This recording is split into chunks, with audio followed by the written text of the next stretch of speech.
आज का वर्ड जो है वो बहुत गंभीर है और प्रभु ने मुझसे इस विषय पे बात करी कि मैं इस वचन को आप तक पहुंचाऊं और आज शाम मैं परमेश्वर के उस कलाम को आपके साथ बांटना चाहता हूं। अगर तैयार है तो अपनी बाइबल्स को खोलिएगा और मेरे साथ परमेश्वर के वचन में से निकालिएगा। पहला यूहन्ना की पुस्तक उसका 4 अध्याय और उसके पहले वचन को मैं आपके लिए पढ़ रहा हूं। परमेश्वर का वचन कहता है, हे प्रियो, हर एक आत्मा की प्रतीति ना करो, वरन आत्माओं को परखो कि वे परमेश्वर की ओर से हैं कि नहीं, क्योंकि बहुत से झूठे भविष्यवक्ता जगत में निकल खड़े हुए हैं।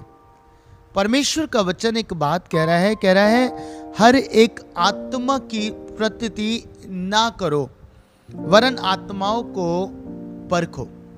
आपको मालूम, हम जिस समय में चल रहे हैं हमारे पास बहुत सारा डेटा आता है, बहुत सारी इंफॉर्मेशंस हैं, बहुत सारी टीचिंग्स हैं, है ना। हम चारों तरफ से सुन रहे हैं और बहुत सुन रहे हैं। बट इम्पॉर्टेंट क्या है?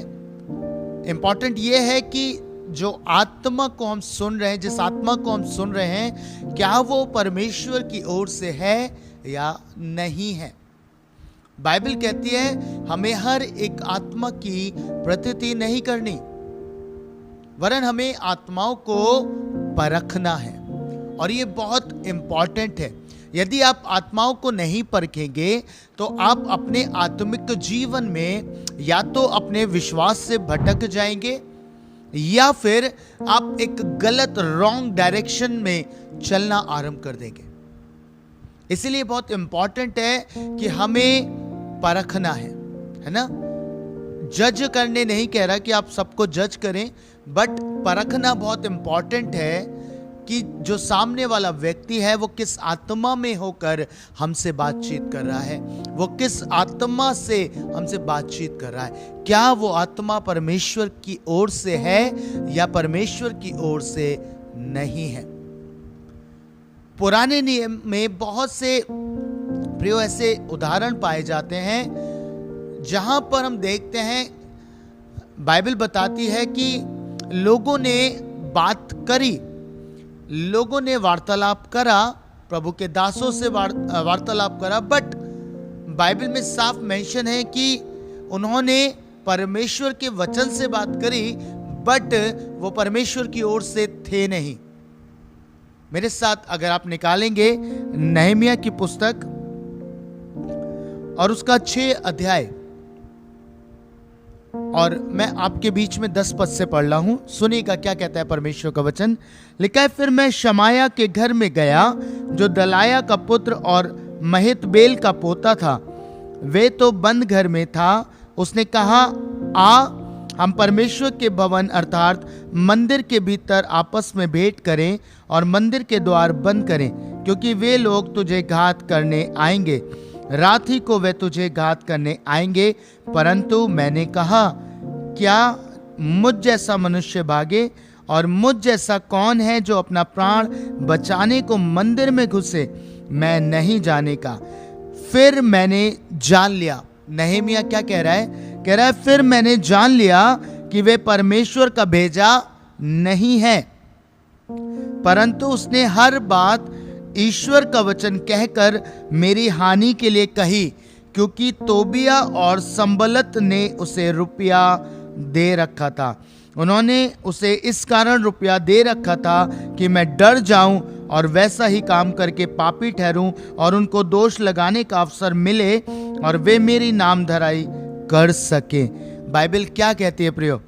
कहती है कि उसने हर बात ईश्वर का वचन कहकर मेरी हानि के लिए करी। तोबिया और संबलत कई बार ये प्रयास करते हैं कि वो नहमिया को डराए, नहमिया को उसके काम से भटका दें, जो वो काम कर रहा था, जो वो शहर को बना रहा था और लोगों को इकट्ठा कर रहा था, उस सारे कामों से दूर करने के लिए तोबिया और संबलत ने ये युक्ति बनाई थी और वो उसे घात भी करना चाहते थे प्रियो। और बाइबल कहती है कि उन्होंने जब उनका ये षड्यंत्र कामयाब नहीं हुआ तो उन्होंने अपने एक दास को भेजा, जिसका वर्णन अभी मैंने किया है। और वो दास आकर बात करता है नहमिया से, और बात क्या कह रहा है? बात ऐसी कर रहा है कि वो ईश्वर का वचन है। पर नहमिया क्या कहता है? मैंने पहचान लिया कि वो परमेश्वर का भेजा नहीं था। कितना इंपॉर्टेंट है प्रियो कि हमें ये पहचान हो कि हर जो व्यक्ति मुझसे बात कर रहा है, जो सामने से मुझे बात ऐसी करता है कि वो ईश्वर का वर्ड है, पर वो वास्तव में परमेश्वर का भेजा नहीं होता।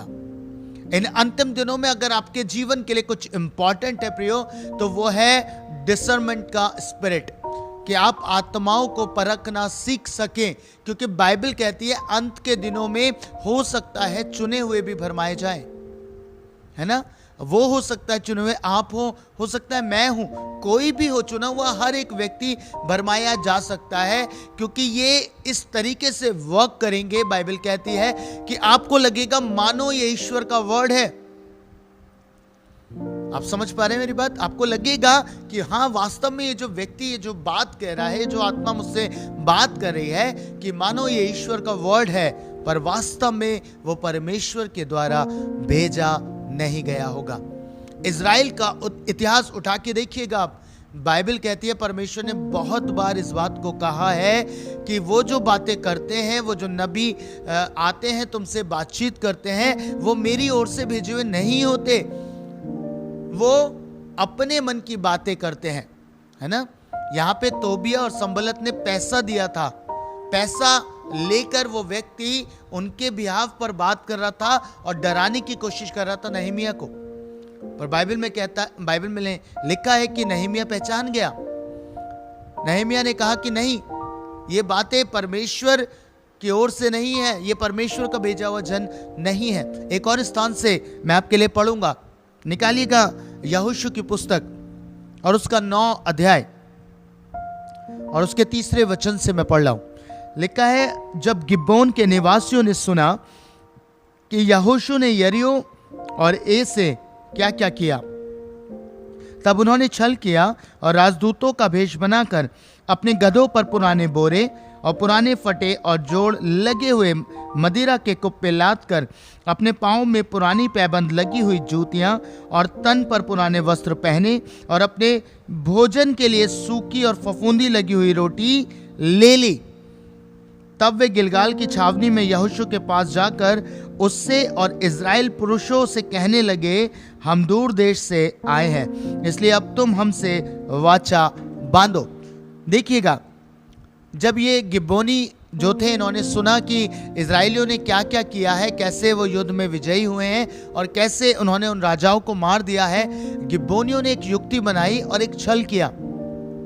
और छल क्या कि उन्होंने प्रिटेंड किया कि वो बहुत दूर से आए हैं, बहुत दूर से ये सुनकर आए हैं कि परमेश्वर ने क्या क्या काम किए हैं, किस रीति से परमेश्वर ने इज़राइलियों को विजय दिलाई है।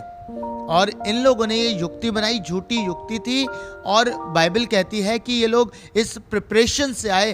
और कितना अद्भुत तरीका कि यहोशू भी क्या हो गया, डिसेप्शन में फंस गया। यहोशू भी नहीं पहचान पाया कि ये परमेश्वर के भेजे नहीं है। और बाइबल में लिखा है, सुनिएगा 9 वचन कहता है, उन्होंने उससे कहा, तेरे दास बहुत दूर के देश से तेरे परमेश्वर यहोवा का नाम सुनकर आए हैं। किसका नाम सुनकर आए? बाइबल कहती है उन्होंने कहा कि यहोवा का नाम सुनकर आए, क्योंकि हमने ये सब सुना, अर्थात उसकी कृति और जो कुछ उसने मिस्र में किया और जो कुछ उसने अमोरियों के दोनों राजाओं से किया जो यरदन के उस पार रहते थे, अर्थात हेशबोन के राजा सिय्योन से और बशान के राजा ओग से जो अश्तरोत में था। इसलिए हमारे यहाँ के वृद्ध लोगों ने और हमारे देश के सब निवासियों ने हमसे कहा कि मार्ग के लिए अपने साथ भोजन वस्तु लेकर उनसे मिलने को जाओ और उनसे कहना कि हम तुम्हारे दास हैं। और एक युक्ति बनाकर ये लोग यहोशू के पास जाते हैं। और पता है, इतना भयंकर डिसेप्शन था कि यहोशू चूक गया। और आपको मालूम यहोशू चूका क्यों? यहोशू इसलिए चूक गया क्योंकि बाइबल कहती है यहोशू ने ना पुर्नियों ने परमेश्वर से पूछा। उन्होंने पूछा ही नहीं परमेश्वर से।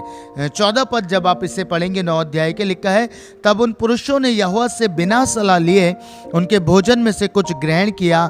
तब यहोशू ने उनसे मेल करके उनसे ये वाचा बांधी कि तुमको जीवित छोड़ेंगे, और मंडली के प्रधानों ने उनसे शपथ खाई। अब सोचिए, यहोशू डिसेप्शन में पड़ गया, पुरनिये डिसेप्शन में पड़ गए। क्यों? क्योंकि उनको लगा कि हाँ, इन्होंने परमेश्वर के नाम से बातें करी हैं, इन्होंने परमेश्वर की कीर्ति की बातें करी हैं, परमेश्वर की महिमा करी है, और वो डिसेप्शन में आ गए। और आपको मालूम, ये डिसेप्शन इतना भारी था, इसका परिणाम ये हुआ कि शाऊल इन गिब्बोनियों से जलन रखने लगा, और एक समय ऐसा आया कि उसने परमेश्वर की बांधी हुई वाचा का उल्लंघन किया और उसने गिब्बोनियों को छल से मार दिया।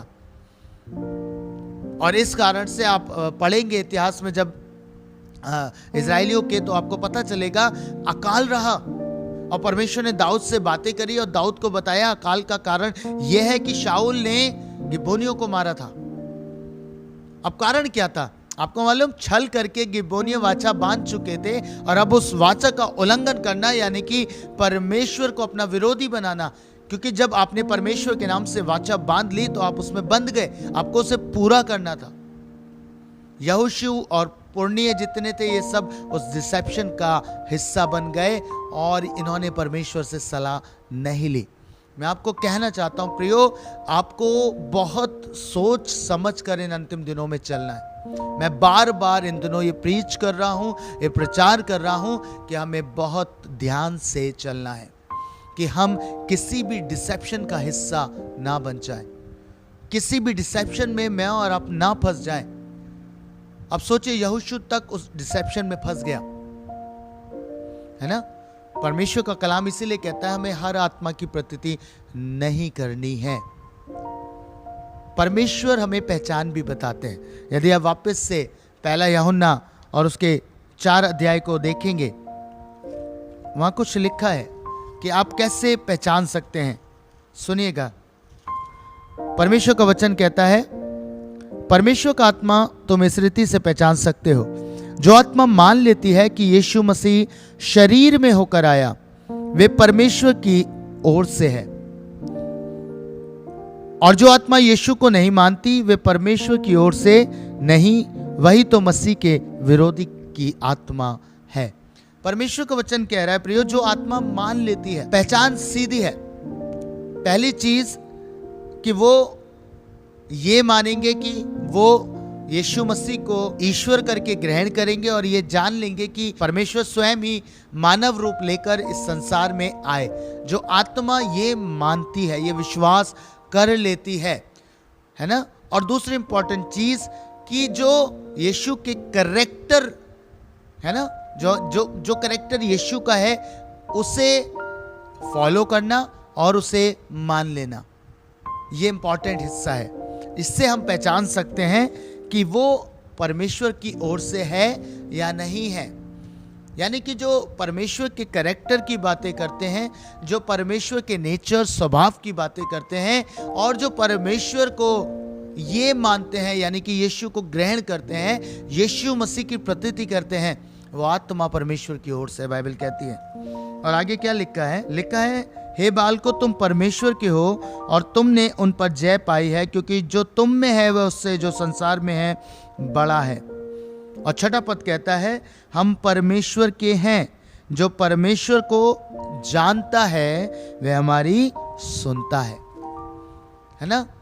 वी आर फ्रॉम गॉड, हम परमेश्वर से हैं। परमेश्वर का जब हम परमेश्वर के बारे में बताते हैं, और जो परमेश्वर की ओर से होता है वो हमारी सुनता है, बाइबल कहती है। और जो परमेश्वर को नहीं जानता वह हमारी नहीं सुनता। यही पहचान है प्रियो। बाइबल कहती है कि हमें पहचान करनी पड़ेगी, हमें डिसेप्शन से बाहर आना पड़ेगा। आज देखिए, आप हर तरफ चर्चाएं सुनते हैं, है ना।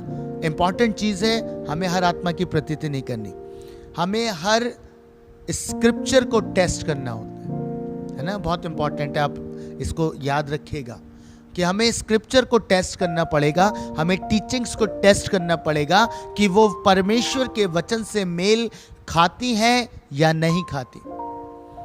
परमेश्वर के वर्ड से मेल खाती हैं या नहीं खाती।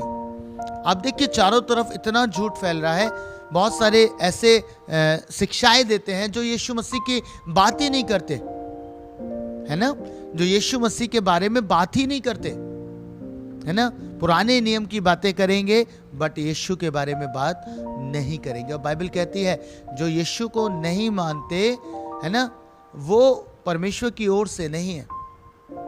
बाइबल में साफ लिखा है हमें आत्माओं को परखना पड़ेगा। अगर आप ये कहते हैं आप पिता को जानते हैं, तो बाइबल कहती है जो पुत्र को नहीं जानता वो पिता को भी नहीं जानता। कुछ ऐसे हैं जो पिता की बात करते पुत्र की बात नहीं करते, पर बाइबल कह रही है यदि तुम पुत्र को नहीं जानते तो तुम पिता को भी नहीं जानते। आप समझ रहे हैं, आपको स्क्रिप्चर से टेस्ट करना पड़ेगा वरना आप भरमाए जाएंगे। सब कुछ इतना इतना प्यार से, इतने खूबसूरत प्याले में आपको परोसा जाएगा कि आप पहचान ही नहीं कर पाएंगे कि ये वर्ड परमेश्वर का है, परमेश्वर ने इस व्यक्ति को भेजा है या नहीं भेजा, ये जो कह रहा है वो परमेश्वर की ओर से है या नहीं है। और आपके जीवन में जब आप उन टीचिंग्स को ग्रहण करते हैं, आपको एक अद्भुत बात बताता हूं, सुनिएगा। आपको सब कुछ बहुत अच्छा लगेगा, आपकी आत्मा आनंदित भी होगी, आपको सब कुछ बेस्ट लगेगा, पर धीरे धीरे आप एक चीज को महसूस करेंगे। बाहरी तौर से तो आप सब कुछ अच्छा महसूस करेंगे, पर भीतरी तौर से आपका संबंध परमेश्वर से कहीं ना कहीं अलग हो रहा होगा। कहीं ना कहीं आपका विश्वास कम हो रहा होगा, कहीं ना कहीं आप परमेश्वर से एक दूरी का अनुभव करेंगे। आपको सुपरफिशियली सब कुछ अच्छा लग रहा होगा, है ना, लेकिन अगर आप गलत आत्मा के चलाए चलने लगेंगे, गलत टीचिंग्स में जाने लगेंगे, आप देखेंगे आप परमेश्वर के साथ एक दूरी में आ जाएंगे। समझ पा रहे? तो आपको क्या करना पड़ेगा? आपको टेस्ट करना पड़ेगा। और टेस्ट कैसे होगा? परमेश्वर के वचन से, प्रभु के कलाम से आपको टेस्ट करना पड़ेगा। अगर आप परमेश्वर के वचन का ज्ञान नहीं रखेंगे तो आप भरमा लिए जाएंगे। बाइबल कहती है, सोच के देखिए, कल्पना करके देखिए, शत्रु आपके पास ऐसा नहीं आएगा। कभी भी याद रखिए, वो हमेशा आपके पास एक डिसेप्शन के साथ आएगा। अदन की वाटिका में जब शैतान आदम हवा के पास आया, एक डिसेप्शन के साथ आया, है ना। आपको ऐसा नहीं आएगा कि आप पहचान लो उसे डायरेक्टली, ओ ये तो शैतान है, मैं इसकी बातों को क्यों ग्रहण करूं। नहीं, वो डिसेप्शन के साथ आएगा। यहोशू के समय में जब गिबोनी आए तो कैसे आए? एक वंडरफुल डिसेप्शन के साथ आए थे। वो पड़ोस के रहने वाले, पर कितनी प्लानिंग उन्होंने करी। उन्होंने रोटी भी पुरानी रखी, जूते भी फटे हुए रखे, जो कुप्पी ली वो भी पुरानी फटी हुई ली, ताकि जब वो जाकर इस बात को कहें कि हम बहुत दूर से आए हैं तो लोग बिलीव करें, लोग बिलीव करें। और यहोशू और जो पुरनिये थे उन्होंने बिलीव किया। और पता है फंसने का कारण बस यही था कि उन्होंने परमेश्वर से नहीं पूछा। कई बार मैं और आप जो डिसेप्शन में फंसते हैं इसी कारण से कि हम लोगों की बातों को बहुत मान लेते हैं, बिना परमेश्वर से जाने, बिना परमेश्वर के पास जाए, बिना परमेश्वर से कंफर्म किए हम सारी बातों को एग्री करते हैं। आज आपको कहना चाहता हूं, कभी भी किसी भी बात को एकदम से एक्सेप्ट मत करिए। हमेशा एक ऐसे फेज में बने रहें कि नहीं, मैं लॉर्ड से कंफर्म करूंगा। आप देखिए कितने लोग भविष्यवाणी करते हैं, है ना। आप कैसे फंसेंगे आपको मालूम? वो 4 बातें आपके लिए बहुत अच्छी बोलेगा।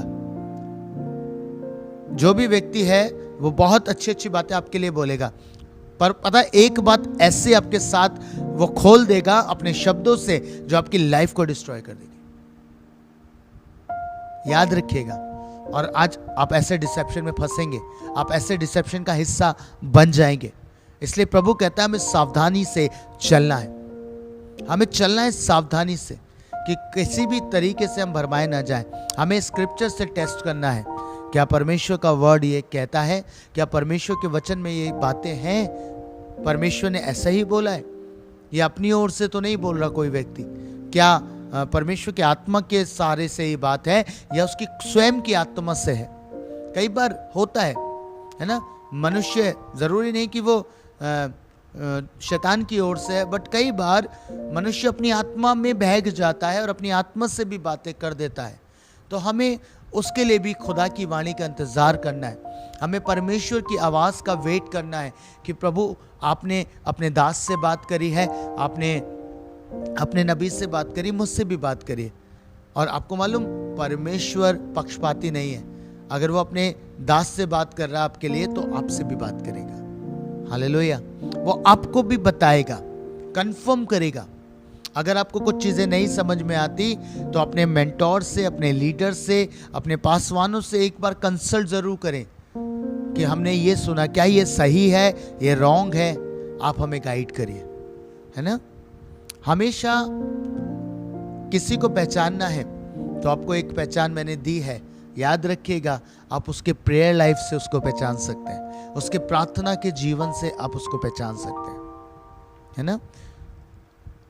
उसके वरदानों से कभी उसको मत टेस्ट करिए, उसके कैरेक्टर से, उसके नेचर से, क्या वो यीशु मसीह का स्वभाव कैरी करता है या नहीं करता, इसी बात से बस आप उसको चेक करिए।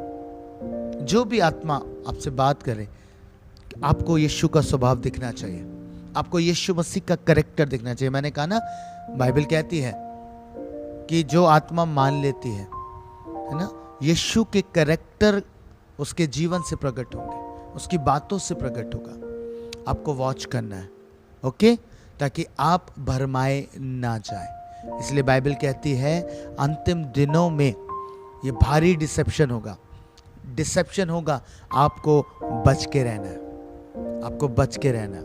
यीशु मसीह ने ये वार्निंग दी थी, आपको मालूम, जब डिसाइपल्स पूछते हैं, यीशु मसीह ने वार्न किया था डिसाइपल्स को कि तुम किसी के भरमाने में ना आ जाना। और परमेश्वर ने बताया था, बहुत से आएंगे, बहुत से कहेंगे देखो प्रभु यहाँ है, देखो परमेश्वर वहाँ है ना। आजकल बहुत सारी ऐसी टीचिंग्स चल रही हैं कि ना, आप देखिएगा चारों तरफ फैली हुई है। बहुत सारी बातें आप सुन रहे हैं डे टू डे लाइफ में, आपको बहुत सारे आके बताते हैं, अरे यीशु वहाँ पे है, यीशु आ गया है, यीशु का आगमन हो गया है। बहुत सारी बातें आप सुन रहे हैं इन दिनों, है ना। आपको नहीं भरमाने में आना, टेस्ट करें स्क्रिप्चर को, क्या परमेश्वर ऐसा कहता है, क्या परमेश्वर ने अपने वर्ड में ये बात लिखी है, क्या परमेश्वर के कलाम के भीतर ये बातें आई है। आपको बहुत सचेत होना पड़ेगा। हल्के डिसेप्शन से आप भरमाए नहीं जाएंगे।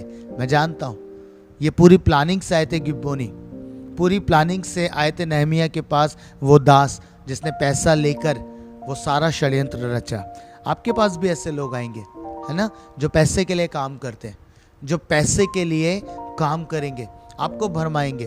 उनका उद्देश्य सिर्फ एक है, आपके जेब से पैसा निकालना, आपके जीवन से बस पैसा निकाल लेना, है ना। उनका आपकी आत्मा से कोई लेना देना नहीं, आपके जीवन से कोई लेना देना नहीं। तो आपको बहुत अलर्ट होना है, आपको बहुत सावधान रहने की ज़रूरत है। यस, हर चीज़ की आवश्यकता है। अगर कोई खुदा की खिदमत के लिए आपसे लेता है, अच्छा है, आप बोइए, आप दीजिए, दिल खोल के दीजिए, हर्ष से दीजिए, पर आपको पहचान करनी पड़ेगी, आपको परखना पड़ेगा, है ना। पता चला कि वो तो कहीं से कहीं चले गए और आप वहीं के वहीं, आपकी आत्मा की उन्नति नहीं हो रही, आपका कुछ भी नहीं हो रहा, पर आप बस लगे पड़े। ऐसा नहीं करना। बाइबल कहती है आपको परखना पड़ेगा। हालेलुया। किसी के डराने में, धमकाने में भी मत आइए। यदि कोई आपको डरा धमका के आपसे पैसा निकालता है ना, कि अरे ऐसा करोगे तो ही होगा, तभी आशीष मिलेगी, बिल्कुल मत सोचिए, ऐसा कुछ भी नहीं है। आपका परमेश्वर आपसे प्यार करता है ना। हाँ, उसकी आज्ञा हमें माननी है, हमें टाइथिंग करनी है, हमें गिविंग अच्छी करनी है, सब कुछ करना है, पर प्रभु डरा धमका के आपसे पैसा नहीं निकालता है ना। परमेश्वर अगर अपने काम के लिए ले रहा है तो ईमानदारी से वो कहेगा और आपको उसको पूरा करना है। That's it. डरा धमका के नहीं, ऐसा करोगे तो आपके साथ ऐसा बुरा बर्ताव हो जाएगा, है ना, आपका एक्सीडेंट होगा, आपका ये हो जाएगा, वो हो जाएगा, फलाना ढिमकाना, पता नहीं क्या क्या बातें। किसी के भरमाने में मत आइए, डरिए मत। खुदा आपके साथ है ना। वर्ड को टेस्ट करिए, वर्ड जो वो बोला गया आप देखिए अपनी बाइबल में, क्या वो एज इट इज है या नहीं है, या कोई आपको भरमा रहा है। हालेलुया, समझ में आ गई मेरी बात।